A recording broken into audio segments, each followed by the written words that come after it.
हम लोग जो थे किसान परिवार से ज़रूर थे, लेकिन ज़मींदार किस्म के लोग थे। अभी भी ज़मीनें हैं हमारे पास, काफ़ी खेती बाड़ी होती थी। तो हमारे दादा परदादा को ये पदवी दी गई थी। जैसे बहुत सारे लोग बोलते हैं कि शायद मैं थोड़ा गरीब फैमिली से हूँ, ऐसा नहीं है। अच्छी खासी फैमिली रही है, ज़मींदार ख़ानदान से बिलोंग करता हूँ मैं। तो ये वहाँ से था नाम, और फिर नंबरदार नवाज़ुद्दीन सिद्दीकी नाम था मेरा। तो फिर मैंने चेंज कर लिया कि नवाज़ुद्दीन सिद्दीकी ज़्यादा ठीक है। आई थिंक ख़ानदान में मैं पहला ही था जो ग्रेजुएशन तक पढ़ पाया, वरना कोई पढ़ाई लिखाई का ज़्यादा वो नहीं था, सब ज़मींदारी करते थे। उसके बाद मैं जॉब करने लगा बड़ौदा में, और चीफ केमिस्ट का जॉब करता था। मुझे लेकिन ज़्यादा बोर हो गया उससे 1 साल के अंदर। फिर मैं वापस दिल्ली आ गया। दिल्ली आके मुझे किसी ने प्लेस दिखाए, ऐसी जॉब की तलाश में था मैं दिल्ली में भी। तो किसी ने थिएटर दिखा दिया मुझे मंडी हाउस में। वहाँ प्ले देखने के बाद मैंने डिसाइड किया कि आई थिंक ये चीज़ है जिसको मैं चाह रहा था करना, लेकिन कर कुछ और रहा था। तो फिर मैंने जो एक अमेचर ग्रुप होता है वो ज्वाइन किया, और आई थिंक 1-1.5 साल उसमें काम किया। उसके बाद फिर नेशनल स्कूल ऑफ ड्रामा में मैंने एडमिशन ले लिया था। स्ट्रीट प्लेज होते थे दिल्ली में उस वक्त पे, और मैं एक ग्रुप था, उसमें थोड़े बहुत पैसे मिल जाते थे कि जैसे बिजली की चोरी का कुछ एक स्किट सा बना लिया, दिल्ली सरकार से मिला, उसके लिए स्किट कर दिया जाके।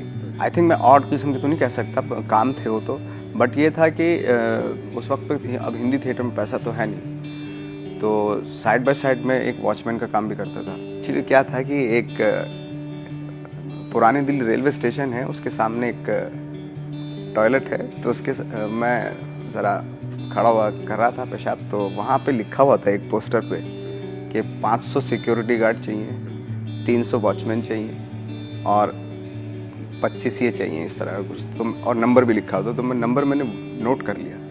अब घर से तो मैं पैसा मंगवाता नहीं था, तो मैंने कहा यार ये जॉब कर लेता हूँ, और इतनी तनख्वाह भी लिखी हुई थी उस पर। तो उनका ऑफिस शायद रहा था, मैं वहाँ गया। उन्होंने बोला कि भाई हम दे देंगे आपको जॉब, बट आपको सिक्योरिटी देनी पड़ेगी, डिपॉजिट करना पड़ेगा कुछ पैसा।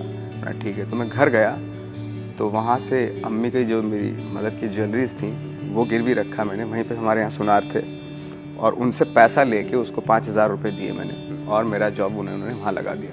यही थे सुबह 9 बजे से लेके 5 बजे तक, और 5 बजे के बाद फिर मैं मंडी हाउस आ जाता था, वहाँ पे थिएटर की रिहर्सल करता था। वहाँ पे खड़े रहना पड़ता था गेट पे, और वहाँ पे धूप इतनी पड़ती थी, तो कोई ऐसा नहीं था, कोई शेड ऐसी नहीं थी जिसमें मैं छुप के मतलब खड़ा हो जाऊँ। और तो मैं बहुत पतला दुबला था, तो मैं थक थका के ना बैठ जाता था। अब इत्तेफाक ये होता था, जब भी बैठता था जो ऑनर था कंपनी का, वो तभी एंटर करता था। तो उसने मुझे 3-4 बार देखा, माफ़ कर दिया 3-4 बार, लेकिन फाइनली जो है ना, जब 4थी-5वीं बार देखा उसने कि तब तक 1.5 साल हो चुका था, इसको हटाओ यहाँ से, ये पतला दुबला कमज़ोर आदमी, इसको हटाओ। तो उन्होंने हटाया। मैं फिर गया शादरा, जो मेन ऑफिस था उनका, भाई मेरा डिपॉजिट दो।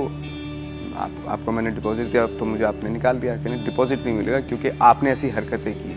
तो वहाँ से बहुत डिसअपॉइंटमेंट हुआ। एहसास यही था कि मैं ये सोच रहा था, मैं कोई बहुत बड़े सपने तो लेके गया नहीं था मैं, भाई ये था मैं कि सर्वाइव करता रहूँ मैं, वो ज़्यादा इंपॉर्टेंट था। क्योंकि यहाँ पे दिल्ली में रहते हुए इतना डिफ़िकल्ट हो गया था सर्वाइव करना।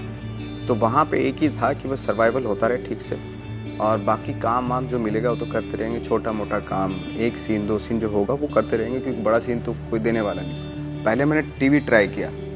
टीवी में इतना मुझे ज़्यादा कुछ मिला नहीं है, 1-2 एपिसोड के काम मिले और फिर नहीं भी मिले।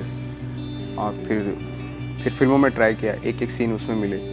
तो बस यही था कि 1-1 सीन मिल रहे थे और मेरा काम चल रहा था, और ये सिलसिला कोई 10-11 साल तक चलता रहा। तो मैं भी शरीफ हुआ था, लेकिन शराफत से अपनी कभी नहीं बनी। जरा हम भी तो देखिए कि हमसे बड़ा शैतान कौन पैदा होगा।